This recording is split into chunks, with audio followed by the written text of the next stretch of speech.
Baik, Assalamualaikum warahmatullahi wabarakatuh. Kembali dengan Kang Febri, sharing santai bersama Bunda Erna dan Bunda Yanti. Alhamdulillah hari ini di sharing santai Kang Febri kita kedatangan tamu-tamu istimewa. Yang pertama dari Medan, Bunda Yanti, dan yang kedua Bunda Erna.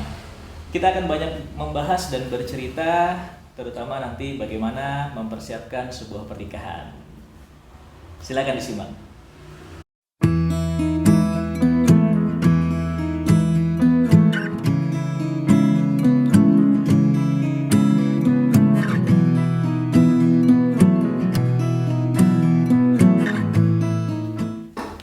Baik, sebelum kita masuk tema, kita berkenalan dulu dengan dua bunda hebat ini.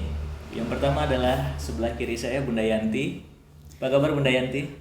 Kabar baik, alhamdulillah. Semakin Alhamdulillah. sehat, semakin bahagia, semakin deh. Semakin alhamdulillah. Kegiatannya apa sekarang Bunda Yanti? Ibu rumah tangga. Ibu rumah tangga.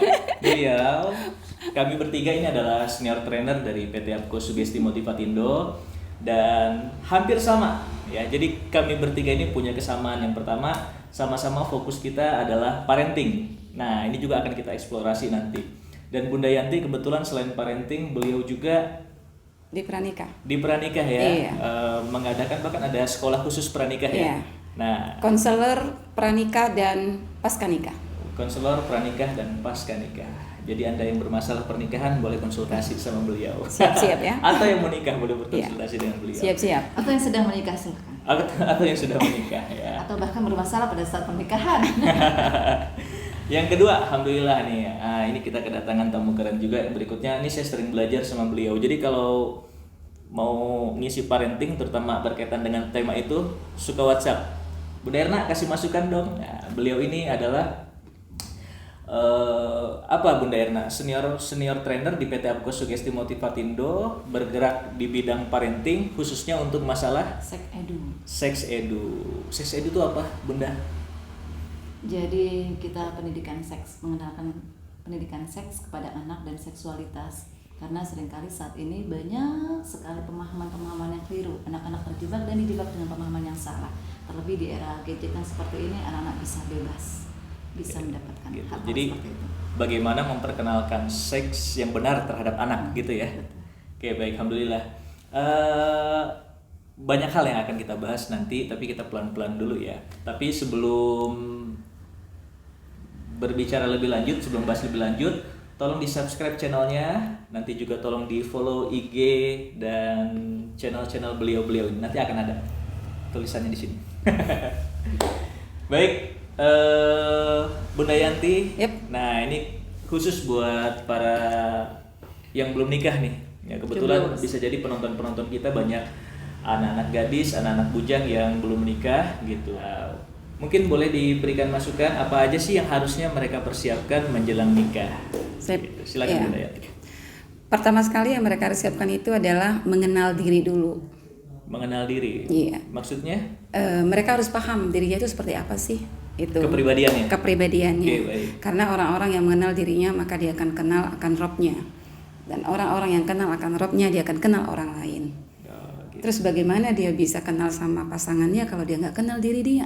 Betul, betul. Maka itu poin utama, poin dasar saya kalau saya ngisi materi pranikah, kenal dulu diri gitu. Tentu ada plus minus ya, maksudnya nggak semua yang baik-baik aja, nggak. Plus minus itu sebenarnya anugerah dari Allah yang dia bisa untuk saling menutupi. Betul. Maka dia harus kenal dulu gitu. Gimana kalau seandainya tidak bisa dia mengenal dirinya, maka dia harus belajar kenal dirinya. Jadi menikah nggak seperti saya dulu gitu. Iya, iya. Menikah Langsung aja saja gitu. langsung Masih zaman Siti Nurbaya bukan? Beda ya? Enggak juga sih gitu, enggak zaman Siti Nurbaya, Enggak juga. cuman Oke, enggak ada lagi. pembelajarannya Nggak ada untuk pembelajaran. jadi gini ya, anak-anak sekarang ini cukup bersyukur nih Kang. Kenapa? Karena hari ini kan media untuk belajar itu Banyak sekali. banyak ya? sekali Bisa gitu kan, diakses di mana aja? di mana saja, mau datang langsung lihat wajah saya, monggo. Ya kan, saya di Medan itu 2 minggu sekali selalu ada pertemuan. Iya, asal mereka mau aja. Cuma tolong jangan nguyuk. Bun, boleh datang ke rumah boleh. Ada jodohnya enggak? Buru-buru Langsung minta. banget gitu kan. Memang ngasih jodoh tuh kayak beli kacang gitu. Betul. Jadi kan repot ya, jangan nguyuk gitu. Jadi yang pertama sekali Nah, setelah dia kenal dirinya, maka derajat kepantasan datang di dia. Kenal diri, dan tentunya bukan cuma sekedar kenal diri ya, tapi dia tahu kelebihan, tahu kekurangan, mungkin juga berusaha untuk memperbaiki kekurangan yang ada, gitu Iya, ya Bun ya? iya, lebih ke situ. Betul. Jadi ketika dia sudah kenal dirinya, dia nanti akan bagus komunikasinya dengan Allah. Siap. Nah, ketika dia sudah bagus komunikasi sama Allah, otomatis dengan sesamanya dia juga bagus komunikasinya Baik. gitu. Itu sebenarnya satu rangkaian itu, Kang. Meskipun nanti ada beberapa orang-orang atau beberapa narasumber yang lain itu dipisah-pisah. Kalau saya gabung-gabung gitu. Biar gampang, Kang. Sebenarnya mencari jodoh yang terbaik setelah kita kenal diri, karakternya kan tidak harus sama dengan kita, betul? Nah, ini yang mau saya bahas. Jadi gini, jodoh yang terbaik adalah yang terbalik. Jodoh yang terbaik sebenarnya yang terbalik. Iya. Nah, hari ini banyak orang-orang seperti saya nih misalnya, tukang ngomong. Pengennya dapat pasangan yang tukang ngomong juga. Tapi saya dapat pasangan yang pendiam banget. Awalnya gregetan. Tapi itulah dia jodoh yang terbaik yang Allah kasih. Kenapa? Kalau sama-sama tukang ngomong, itu rumah bukan jadi orang jualan. jadi orang jualan. Orang jualan. Semua pengen didengar. Terus yang kayak saya dengan 5 kata-kata, suami saya dengan 7 kata-kata, apalagi dia seorang pemimpin, pengen didengar. Ya Allah itu memang luar biasa kan, Kang. Dia kasih itu, makanya jodoh yang terbaik adalah yang terbalik. Yang terbalik ya. Iya. Caranya tuh kalau misalnya, jadi umumnya ya, Kang, berdasarkan penelitian-penelitian gitu ya, kasus-kasus yang saya terima itu biasanya kalau ketemu tuh, wah aku nih begini nih, pengen dapat yang seperti itu, tapi nggak greget ketika ketemu. Justru ketemunya yang kebalikan. Makanya hati-hati kalau ngomong, pokoknya aku nggak mau kain sama dia, dapatnya itu. Dapatnya itu ya. Iya, karena kan jodohnya terbalik begitu. Nah, ini Jangan seperti nanti jadi cinta gitu. Nah, jangan benci lagi. Iya, kan awalnya kan dia nggak suka gini Atau ya. Bunda Erna punya pengalaman mungkin terkait dengan pasangan ini? Ya. Alhamdulillah sih selama ini fan-fan aja. Cuman kalau kaitannya nyambung sama di situ nanti mungkin Bunda Yanti dulu ya yang bertahap nanti sampai ke pernikahan baru nanti saya dapat. Kalau untuk pengalaman kasus-kasus tentang konflik rumah tangga, alhamdulillah sih ada. Cuma memang saya belum kafannya di situ. Oh gitu, betul. Nanti case-case-nya Bunda setelah pasangan ini menikah. Iya. Setelah Jadi sebenarnya teman-teman sekalian, jodoh terbaik itu tidak harus sama dari sisi karakter, berbeda, tapi bagaimana kita bisa saling mengerti dan bisa saling memahami kekurangan-kekurangan yang ada di antara kita, saling menutupi, mungkin itu bisa menjadi pasangan yang ideal. Gitu bukan? benar.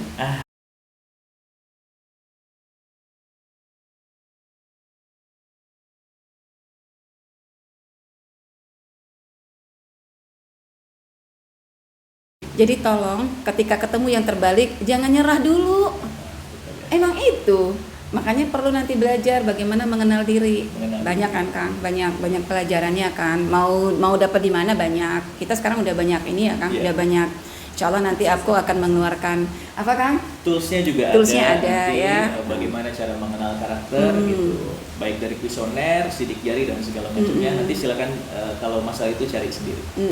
Nah berikutnya apa nih Bun? Setelah kita mengenal diri sendiri, Mempersiapkan diri menjadi istri dan suami, calon istri dan suami yang baik ya. Betul. Sudah, baru mempersiapkan menjadi ibu dan ayah yang baik.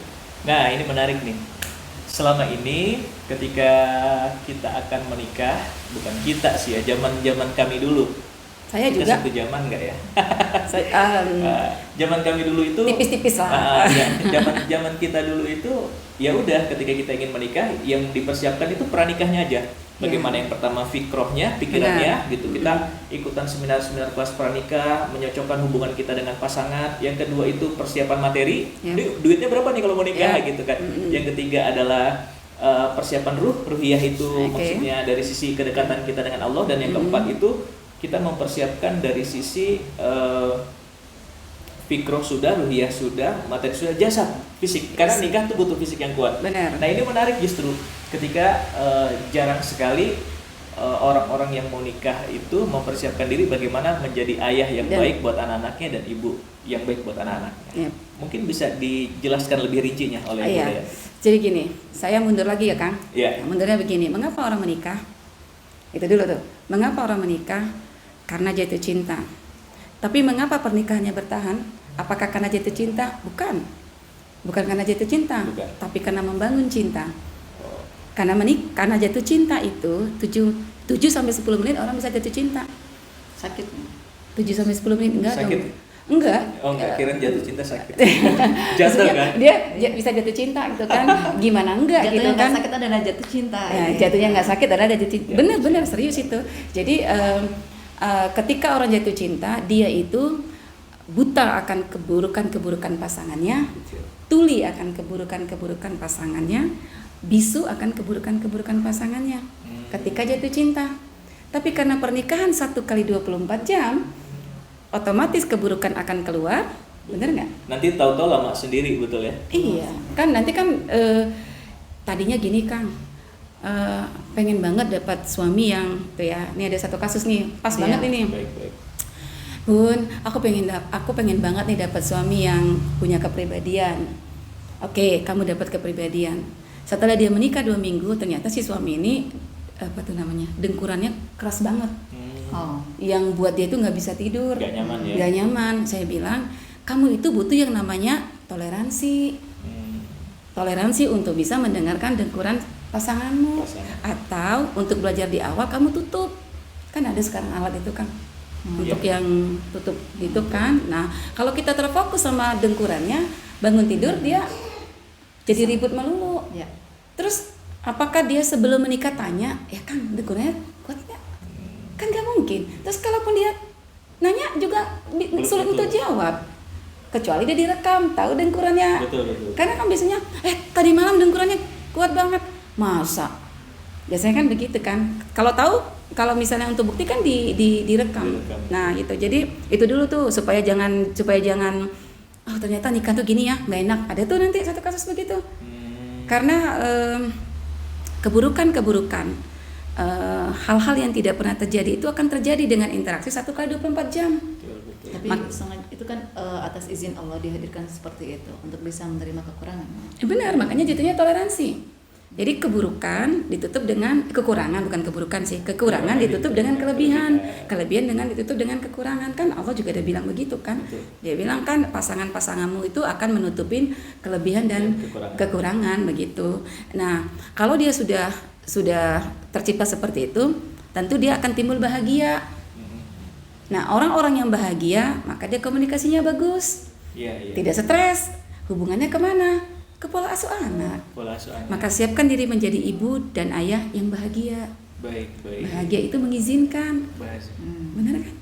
Bahagia itu mengizinkan. Jadi bukan bahagia, aku bahagia kalau aku menikah nanti habis lebaran. Nggak gitu. Bahagia itu mengizinkan. Nah, kalau dia sudah dapat bahagia, maka insya Allah deh, saya banyak kasus orang tua yang bahagia, anak nggak ikut stres. Tapi orang tua yang stres, 1 kali stres orang tua, 3 kali stres anak. Itu kasus yang banyak saya tangani ya gitu. Makanya saya selalu bilang dulu, ayahnya mana? Ya, ibunya mana gitu ya. Karena kan kita punya satu sel saraf dengan anak kita. Ibu 3, Betul. ayah 1. Dahsyat kan Kang?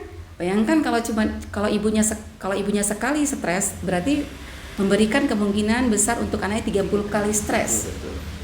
Makanya ada istilah, terutama ketika anak-anak kecil, anak-anak itu lebih membutuhkan ibu-ibu yang bahagia dibandingkan dengan ibu-ibu yang cerdas. Betul. Gitu ya. Iya.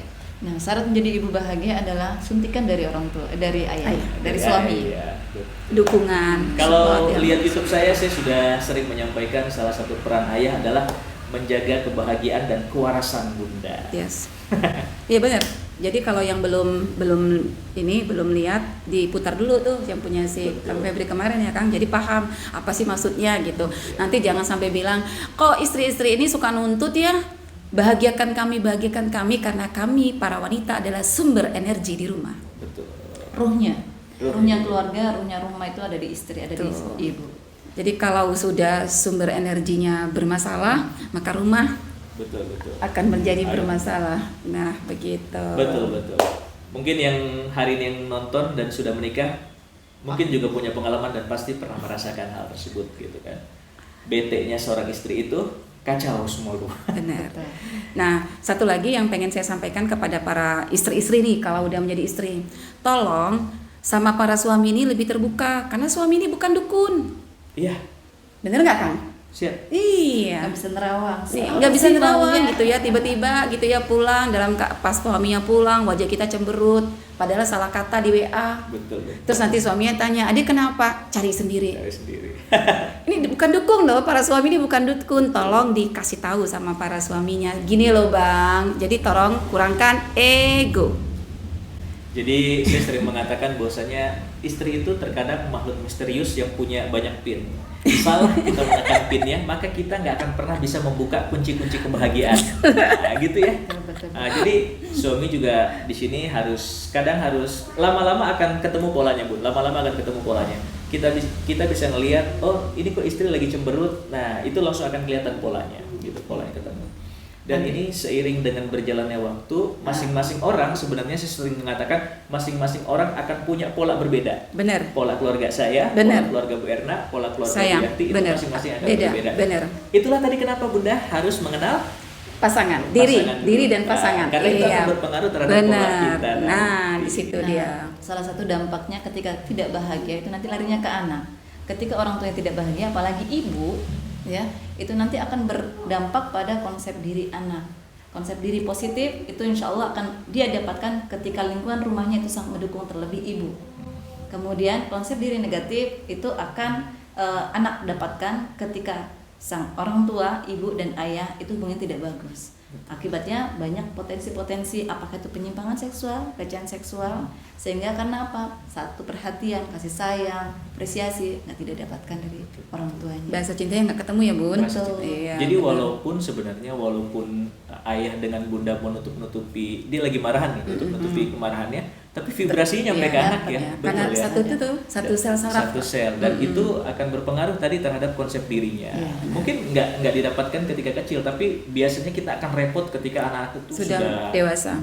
Dan akan sangat merepotkan lagi kalau itu jadi lingkaran.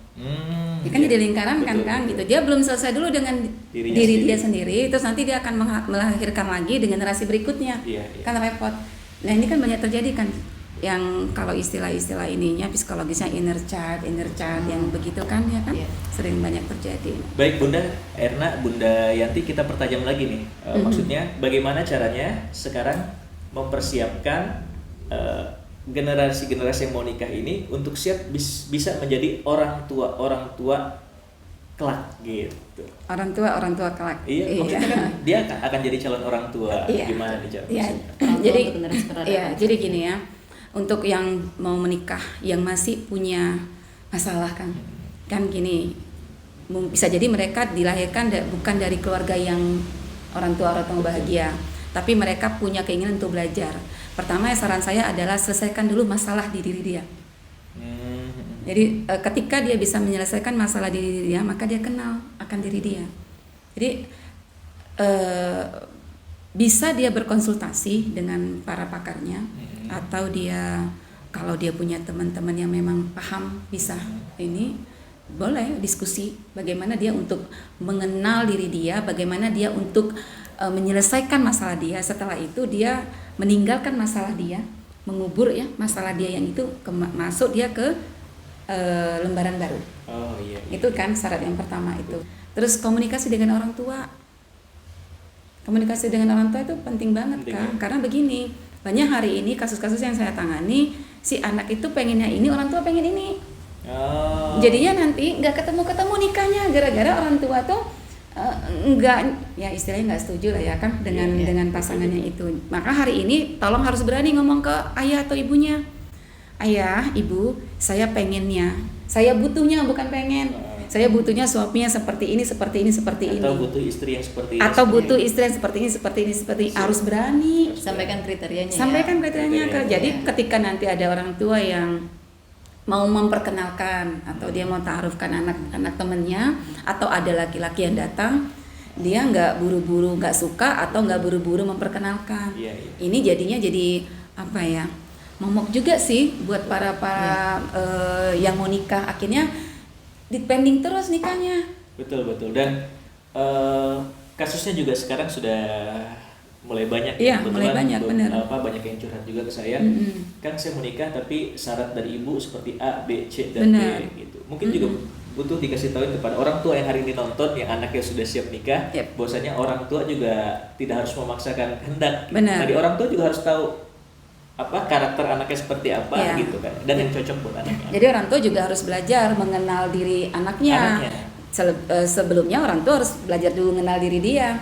Karena kan pada umumnya kan, jadi gini deh, orang tua tolong dong jangan terlalu ego. Egonya ego itu boleh, ego itu ada tapi ditempatkan pada tempatnya. Misalnya dia mau menikah dengan yang lain agama, nah itu di situ main egonya. Betul. Bener kan Kang? Di situ main egonya. Justru Hal-hal yang sifatnya benar-benar prinsip. prinsip dasar. dia boleh main egonya, tapi kalau misalnya yang urusannya tidak apa namanya, masih sesuai dengan syariat secara agama Islam ataupun secara agama yang lainnya, ya just do it gitu kan. Nggak perlu ditutupi. Hari ini tuh yang paling sering itu yang saya dapeti itu kerjanya Apa? gitu. Jadi lebih ke tuntutan. Masalah suku gimana? Masalah suku Kalau masih masalah ada juga suku kayaknya. masih hari ini Kang yang paling banyak itu usia. Oh, usia. Ya, usia terus kerja. Usia. Jadi maksudnya usia dari itu lebih ke gini, lebih ke yang prianya lebih muda daripada wanitanya. Oh, kasusnya saya dulu. Kasusnya Kang. Nah, jadi dulu syarat dari ibu salah satunya adalah jangan sampai istrinya lebih tua gitu. Nah, kalau sekarang? Sekarang alhamdulillah bedanya cuma 3 hari. Siapa lebih tua Kang? Saya tetap. Oh. Jadi maju tuh pede.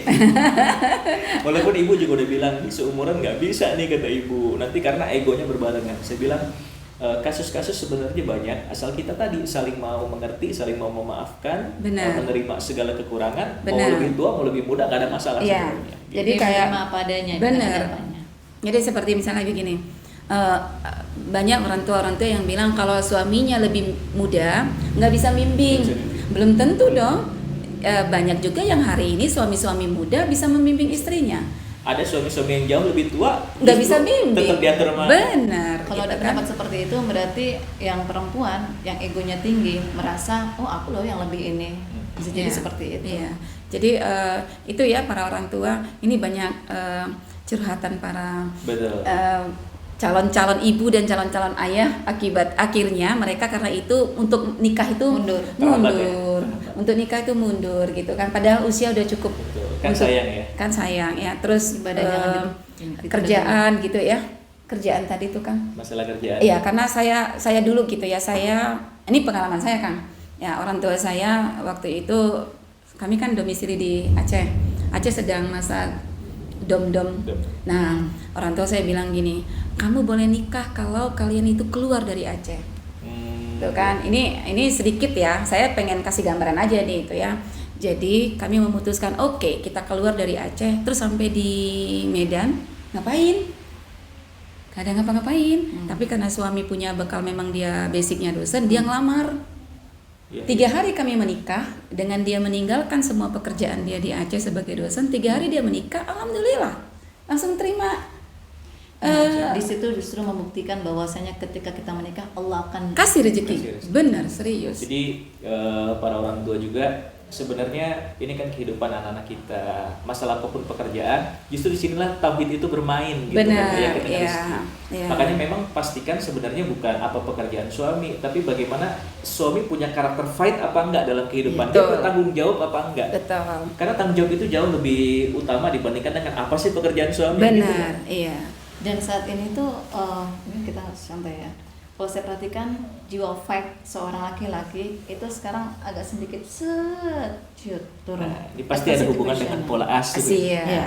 Itu kan apa ya, erat hubungannya dengan bagaimana kehadiran ayah. Betul. Oh, iya. Percaya diri itu kan sebenarnya kurangnya kehadiran seorang Suplainya, ayah, sosoknya suplai ayah. ayah kita ya.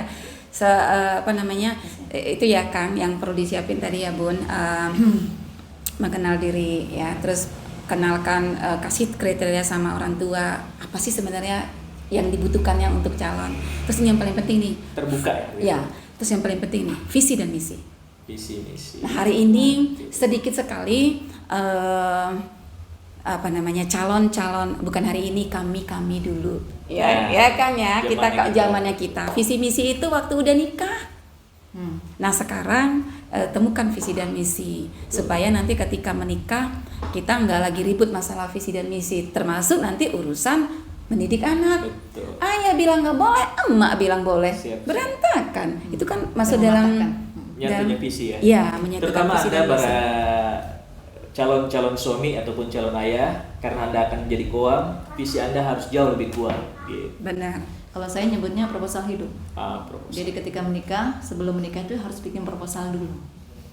Kalau dua-duanya punya visi, disitulah saling bersinergi, Iya. visinya Nah, disinergikan. iya. Benar. Apa sih Semakin maunya Betul. saya?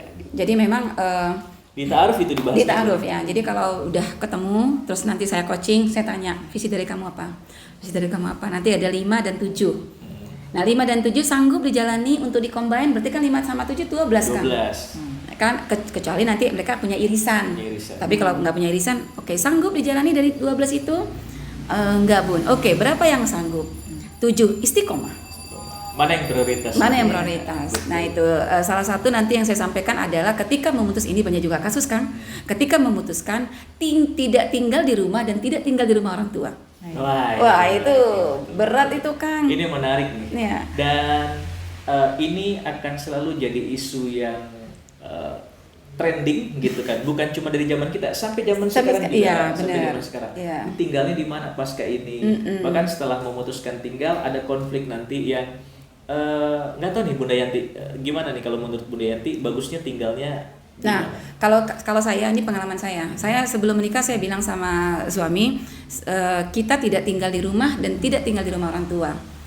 Akhirnya kami nyewa ngekos saya bilang, bukan nyewa ya, ngekos karena ukuran kamarnya 3x4. Betul. Tapi di situ kami sedang membangun. Jadi bangun cintanya di situ kan, karena kita juga nggak pacaran kan. Dan lebih romantis. Dan lebih romantis. Walaupun satu kamar itu disitulah dapurnya, disitulah tempat tidurnya, tapi itu jadi kenangan. Betul. Iya. Jadi kenangan kan. Terus di situ kita, ya orang sih kalau ngelihat kayak ibu saya, mungkin kalau ngelihat, Miris aduh, banget ya, kasihan. kok gini sih. Terus ipar-ipar kita kalau bilang, aduh kok gini sih gitu kan. Yang ngalami kita, yang jalani kita gitu. Terus kita udah komit nih, kalau kita dikomentarin, kita sepakat ya. Itu buat kita kuat. Iya. Ya, alhamdulillah sampai hari ini, Insyaallah. insya Allah ke 20 nih Kang. 20 tahun? Iya. Oh, masya Insya Allah kan. Walaupun Jadi nanti Bunda Yanti, Bunda Erna banyak case-case yang akan berbeda ya. Oh, pasti. Bisa jadi nanti justru untuk di awal lebih baik tinggal di rumah sini dulu karena case-nya lain, entah ibunya sakit atau benar, apa. gitu. ya. Makanya tadi visi kan, Ah. visi dan misi Harus dan dikeluarkan. kesepakatan Kesepakatan. itu memang Dan dibicarakan. itu harus clear di awal ya, Bu, ya, Benar, supaya sebelum nikah tuh, jangan waktu udah nikah, jadinya Iya. nanti. Dan kadang-kadang orang tua sendiri yang mematahkan. Karena ada kekhawatiran nanti kalau kamu ikut sama suamimu jangan begini. Kalau seandainya visi misinya nggak kuat, dia kan mental. itulah kenapa tadi kata Bunda Yanti kalau dua-duanya sudah sepakat gitu kan ya, maka apapun kata orang Iya, dibiarkan betul. gitu kan ya. Iya. Kayak kita kan pemain kan, Iya. bukan penonton. Bener gak Kang? Betul. Iya, main lagi tuh konteks yang seperti itu. Saya suka juga bilang kita itu harus memainkan peranan sebagai pemain, bukan penonton. Pemain ya kayak biasa, bagus dikomentarin, jelek jelek dikomentar. apalagi gitu kan. Tapi ini gamesnya kita. Tapi ini gamesnya kita gitu. Ya, Nah, apapun. nanti baru kita bisa ngerasakan ketika kita itu bisa melalui gamesnya naik tingkat, naik level ya. Sama lah seperti permainan games misalnya level 1, level 2, level 3 gitu ya. Dan level berikutnya. Terus yang paling penting komunikasi dan respect. Komunikasi dan respect. Iya, karena hari ini banyak orang bisa berkomunikasi, Bun. Tapi nggak respect. Tapi nggak respect. Nggak respect. Apalagi Iya. zaman sekarang. Apalagi zaman nggak sekarang. respect, ilfil dan sebagainya. Bodo amat Gitu. gitu. Yang sudah nonton video saya yang sebelum-sebelumnya juga tidak saya bahas sih terkait dengan ini, tapi saya singgung. Maksudnya komunikasi respect itu adalah ketika kita berbicara bukan cuma butuh telinga, tapi di situ ada mata, telinga, hati dan gestur ada di situ gitu ya. Benar, iya. Bapak ditanya sama istrinya, bapak main handphone sambil jawab, itu nggak respect. Nah, termasuk ke anak, waktu itu saya bahasnya Ke anak sih ya, dulu. iya. Jadi apa namanya menggunakan anugerah dari Allah, 2 mata, 2 telinga dan 1 mulut. Saya sering bilang gitu ya Kang. Termasuk hati kita Satu agar tambah kita hati, rasa ya, satu hati harus hati kan. dihidupkan. Benar. empati. Kalau Iya. hati udah dihidup sendiri, gestur tuh akan bermain. Benar. gitu. Jadi termasuk juga di situ komunikasi dan respect nanti masuk di dalamnya adalah keterbukaan dan kejujuran. Iya, iya. Kan itu nyambung itu ya Bun, itu banyak nanti pasangan-pasangan yang bilang sengaja sih Bun nggak jujur untuk menutupi, maksudnya untuk jangan sakit hati gitu kan. Oh. Justru itu jadi bumerang Iya, nanti betul. di kedepannya. Di kedepannya. Iya. Sama seperti jangan remehkan hal-hal kecil. Jangan remehkan hal kecil, kan hal kecil itu Iya. ditimbun, Lama-lama besar. meledaknya ini nggak tahan. Seperti bom, kalau sudah jadi bom Iya. berantakan. Siap. Gitu. Jadi kalau kata Ustadz Adi Hidayat, wanita itu seperti cermin yang kalau jatuh bisa disambung lagi, retak bisa lagi disambung, tapi ketika nanti bercermin pantulannya sudah tidak bagus, Tidak indah lagi. tidak indah lagi gitu. Artinya bisa kadang ada suatu kesalahan bisa memaafkan tapi tidak bisa mudah melupakan. Betul. Memang wanita karakternya begitu kan Kang. Oh. Berbeda juga dengan laki-laki yang karakternya gampang melupakan tapi sulit untuk memaafkan. Kebalikan dari kami kan. Iya, iya, Ya Allah memang kasih begitu kan. Iya. Kalau kami gampang memaafkan tapi sulit untuk melupakan. Jadi kalau misalnya pasangannya selingkuh terus terjadi lagi, pulangnya telat, langsung dipanggil itu, dipanggil. memorinya langsung dipanggil tuh. Padahal belum tentu dia selingkuh, tapi Benar. karena ingat kejadian yang dulu, Ya. jangan-jangan Nah gitu. Benar. Nah itu juga penting buat para calon istri ya. Karena apa? Kuatkan ruh tadi tuh Kang. Kuatkan ruh karena nanti akan bermain di seputaran-seputaran gitu. Ingat, setelah menikah ada setan dasyim, ya kan Kang, yang selalu menggerogoti rumah tangga itu. Jadi kalau saya selalu bilang gini, Raja Iblis pernah ngomong sama anak buahnya, kamu akan menaikkan tahta jika dalam satu rumah tangga itu berhasil kamu pecah belah. Tuh Raja Iblis pernah ngomong gitu tuh. Jadi Raja Iblis tuh naik kalau berhasil naik, menyerahkan. kalau benar serius. Terus Benar. habis tugasnya langsung naik tahta gitu. Kalau berhasil. Jadi Iblis tuh ya, bukan itu. Jadi jangan bikin para iblis bahagia. benar gitu. Makanya butuh belajar kan. Ya. Hari ini banyak banget pembelajaran yang dapat Kang. Sudah banyak ya. Banyak banget gitu kan. Boleh bisa di Google, bisa di banyak Di YouTube buku-bukunya. juga banyak. Di YouTube juga banyak. Ini salah satu juga begini. Ntar kalau memang pengen yang lebih spesifik gitu ya ikut kelasnya. Ikut kelasnya. Di Medan ada, di sini juga ada kali ya. Di Bogor ada ya. Saya beberapa kali pernah ngisi kelas. Ya, ini ada seminar. ya. Ada Kang Febri nanti kalau di Bogor di Pranika putaran Jabodetabek ya Kang ya. Ada Bunda Erna juga. Mungkin nanti mereka kolaborasi. Udah Siap, bisa tuh Kang saatnya dari sisi wanita, Dari sisi pria, ya. siap. Saya masih tunggal. Saya biasanya dengan para ustadz-ustadz di sana kolaborasinya kalau Ya. di Medan masih tunggal. Tapi insya Allah mohon doanya kita undang Kang Febri ke Medan. Siap. Ya Kang, kita kolaborasi. Ya, Jadi gini loh Kang, mewakili perasaan pria, betul. mewakili perasaan wanita. Jadi hidup. Hidup. Gitu. Dan biasanya itu tadi ketika wanita memberitahukan atau memberikan ceramah terhadap para pria nggak, itu kan itu versi kan wanita. bener gitu Itu ya. laki-laki ya Betul, ya. Seperti misalnya gini ya. Saya pernah belajar tentang 14 karakternya wanita dan 13 karakternya pria. Salah satu karakternya pria itu adalah suka dipuji. Salah satu di Pria? di 13 itu suka dipuji. Nah, Diberi makan egonya, maksudnya laki-laki itu suka untuk diberi makan ego. Iya kan? Laki-laki itu kan egonya besar. egonya besar. Jadi itu waktu saya ngisi itu kan para pria banyak yang tentang itu ya, tentang poin yang suka dipuji itu banyak yang Dipuji mungkin lebih ke diapresiasi kali ya. Apresiasi. Iya, apresiasi, tapi Diberikan bahasanya kepercayaan, nah, diberikan bahasanya begitu ya. Jadi kayak misalnya gini. Bahasa dipuji itu kalau menurut yang saya baca itu gini. Ini tugasnya ayah. Memang untuk ayah, tapi kita puji dulu. Ayah kan mampu. Udah begitu. Ayah kan mampu gitu. Kalau ibu kan nggak mampu yang Ya, benar, begitu. berikan kepercayaan. Jadi itu ya Beri ego. Kayak suami tuh saya sering bilang, suami itu ketika ada masalah, ya tugas istri bukanlah mendengarkan dan berempati pada suami, enggak, tapi cukup mengatakan, ayah tahu nggak, bunda itu menikah dengan laki-laki hebat. Bunda tahu ayah punya masalah dan bunda yakin masalah kayak gini dong mah lewat sama Lewat, ayah. tuh. Itu bahagia Nah, suami. benar. Istri percaya, terus egonya tuh diberi makan Iya, gitu. iya.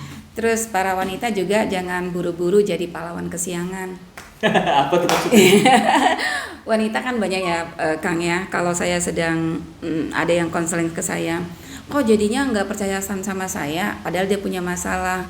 para wanita laki-laki kalau punya masalah dia nggak akan ngomong sama pasangannya kecuali masalah itu sudah selesai. Iya. Gitu. Kalau bahasa kerennya laki-laki tuh punya gua sendiri untuk menyelesaikan. Benar. Iya. Jadi dia Tapi kepo kadang-kadang. iya, dia kan suka gini ya Bun ya. Ayah kenapa sih ayah? Ngomong dong, kan aku istrimu. Nah, gitu ya. Kan aku istrimu gitu. Enggak ada. Ngomong dong. Itu para wanita tuh kepengen jadi pahlawan kesiangan kalau saya bilang. Padahal sebenarnya laki-laki nggak akan cerita sampai dia selesai. Jadi laki-laki kan masalah, solusi. Iya. Kalau wanita masalah didengarkan. Makanya saya juga suka kalau komunikasi sama suami, abang saya punya masalah tapi tolong cuman pengen didengar. Jangan kasih solusi. Dipertegas Iya, ya. saya langsung bilang, itu yang buat komunikasi kami lancar. Lancar. Kalau abang lagi ada masalah nih, abang pengennya didengar atau kasih solusi, dia langsung udah pandai.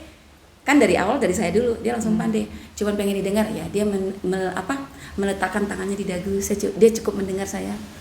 Kelarkan kan? Udah mulai main gestur, terus hatinya juga itu hidup juga ya berarti. Hidup. Dan dia terus bukan cuma sekedar mendengar. bukan, tapi memang butuh latihan, Bun. Iya. Butuh latihan. Nggak spontan juga, nggak serta merta. Butuh dibiasakan. Nah, latihan. Jadi memang kunci kata di latihan. Kalau yang belum menikah, latihan. Iya. Ya kan, latihan dari awal nanti setelah dia Kalau menikah. latihan sebelum menikah, banyak nanti cewek-cewek yang wah dia mau jadi pendengar sejati loh. Enggak, itu latihan. Enggak, maksudnya latihan waktu pas dia sudah menikah. Sudah menikah. Karena kan biasanya gini nih, keseringan orang yang baru menikah apalagi anak-anak milenial, awal-awal kan hot-hotnya gitu ya, hot-hotnya. Fasenya fase romantic love. Nah, gitu. apa yang dia bilang oke, apa ini oke gitu kan. Itu punya batas. Beberapa bulan kemudian mulai terasa, enggak gitu juga. Tapi dipendam. Betul. Nah, itu kan butuh latihan. Butuh latihan kan. Nah, itu yang ini persiapan menjadi calon ibu dan calon ayah. Ya nanti urusannya ketika ibu bahagia, ayah bahagia, pola asuhnya bagus. Nah, urusannya kayak tadi kan, Bun. Ya, Iya. coba dilanjutkan, Bun. Gimana Bu Erna, efeknya apa nih yang belum kita bicarakan, efeknya apa nih ketika nikah tanpa persiapan toto punya anak gitu. Ini kan banyak terjadi kasus-kasusnya. Efeknya sangat luas. Luas. Iya. Perencanaan yang kurang matang otomatis kan jadinya kalau bahasa sekarang ambiar. Ambiar semuanya, termasuk ketika sudah punya anak, nggak tahu nanti anaknya diarahkan kemana juga, termasuk dari seksualitas itu sendiri. Jadi, Ambiar itu kalau bahasa Indonesia hambar gitu ya, Bun? Bukan. hancur. Oh, hancur. Berantakan. Oh, berantakan. Ya, Berantakan. oke. Ya, seperti itu. Terus apalagi sudah masuk ke sesi perkembangan anak yang terlebih di masa-masa prapubertas ya. Anak-anak sekarang kan pubertasnya itu jauh lebih Cepat ya. Iya. Jadi akil balik sekarang jadinya balik akil. Balik Balik akil. Balik Oke. duluan baru Balik akil. duluan. Iya. Oh iya, benar. Jadi kematangan secara fisik tubuhnya itu udah luar biasa. Cuman kematangan akalnya itu yang melambat gitu, dan itu terkadang orang tua banyak yang tidak menyadari. Orang tua hanya fokus pada bagaimana persiapan dari fisiknya ya, maka cuman tingkat kematangannya itu tidak diimbangi dan orang tua kurang peka. Akibatnya orang tua sudah memberikan fasilitas luar biasa saat ini seperti halnya gadget, anak nggak siap, anak hanya nih dapat akses yang mereka masuk informasi segala macam, termasuk hal yang tidak baik, namun karena mereka tidak tahu itu baik atau tidak dan tidak ada pemberitaan dari orang tua, tidak ada pendampingan pengarahan, akhirnya loss. Maka banyaklah muncul kasus-kasus itu. Jadi seperti penyimpangan seksual, pelecehan seksual, anak-anak terkadang melakukannya itu fun loh, gitu. Terlebih misalkan di depan teman-temannya pada ketawa. Dia menganggap berarti ini baik-baik saja, gitu. Ini fine, ini nggak masalah, gitu. Buktinya mereka ketawa. Kalaupun salah, berarti mereka negur dong, gitu. Ternyata tidak. Nah, ketika mereka sudah menganggap ini adalah suatu kenyamanan, maka diulanglah lagi. Apalagi kalau seandainya di tingkat mereka sudah masuk masa pubertas, hasrat seksual mereka itu tumbuh. Nah, itu yang mengakibatkan adanya kecanduan, ketagihan enak loh, nikmat loh. Ditambah lagi punya gelombang emosi seperti gelombang tsunami ya. Betul. Iya. Fisiologis tubuh dengan biologis tubuh demikian cepat tapi tidak diimbangi dengan psikis dan akal ya. Betul. Nah, itu tadi. Jadi ketika para pasangan-pasangan baru ini nih, pasangan-pasangan baru yang sebelumnya ketika belum nikah itu tidak mempersiapkan bagaimana mereka menjadi orang tua, maka efeknya itu tadi. Kalau kita pernah baca buku dulu, ada buku yang terkenal tuh Salah Asuhan. Yes. Salah Asuhan dulu tenar sekali, Benar, iya, novelnya benar. tenar sekali. Nah, tapi bukan salah asuhan seperti yang di novel, tapi salah asuhannya dalam hal yang luas, bahkan sampai dengan tadi masalah penyimpangan seksual dan yang lain-lainnya. Gitu sih. Oke, di akhir mungkin Bunda Yanti ada yang mau ditambahkan, diberikan kepada pasangan muda ataupun kepada orang tuanya. Untuk pasangan muda, pesan saya terus belajar. Terus belajar. Karena tanpa belajar kita seperti berada di dalam kegelapan. Betul. Saya pun sampai hari ini sebagai orang tua terus belajar. Siap. Untuk orang tua juga terus belajar dan tolong sesuaikan ego itu pada tempatnya. Nah itu kita highlight lagi ya, sesuaikan ego itu pada tempatnya. Iya. Ini berkali-kali nih disebut sama Bunda Yanti, Iya. berarti cukup krusial. Ya, karena memang banyak kasus yang hari ini saya tangani, sedikit orang tua yang bisa minta maaf sama anak Betul. ketika melakukan kesalahan, menganggap bahwa orang tua tidak layak minta maaf sama anak, Iya. padahal itu fatal banget. Itu sih kalau dari saya tambahan itu. Kalau dari Bunda? Silakan Bunda Erna, Iya. ada yang mau di-highlight. Termasuk ketika sedikit sekali orang tua minta maaf, ada mungkin perilaku anaknya yang tidak baik, akhirnya buru-buru menjudge, itu tidak baik. Menjudge, ya. Sedangkan mereka tidak melihat ke dalam dirinya sendiri, ya. Ternyata ini mungkin ada kontribusi kesalahan orang tua. Betul. Iya, itu dampaknya sih. Ya saya akan sepakat sekali ketika Bunda Yanti menyampaikan seperti itu, karena dengan kita mengenal diri sendiri, insya Allah nanti itu akan dampaknya ke anak. Bagaimana memperlakukannya, konsep diri positif insya Allah pasti akan didapat, itu otomatis. Baik. Tambahan dari saya buat pasangan baru, mungkin Anda pernah tersakiti oleh orang tua gara-gara perilaku orang tua. Saran saya maafkan. Kenapa harus dimaafkan? Supaya kita ingin memutus rantai ketidaknyamanan ini. Benar. Supaya tadi nggak menjadi lingkaran turun-temurun ya. gitu. Terus maafkan, cari pola pendidikan yang baik buat anak-anaknya gitu. Jangan lagi memakai pola asuh orang tua yang kita sendiri justru menjadi korban dan tidak nyaman gitu. Jadi pertama kali itu tadi selesaikan dengan diri kita sendiri dulu. Salah satunya adalah memaafkan ketidaknyamanan yang pernah dilakukan oleh orang tua. Lepaskan virus ketidaknyamanan itu. Gitu ya. Karena memaafkan tidak akan merubah masa lalu, Merubah, tapi akan memperindah masa depan. Ya.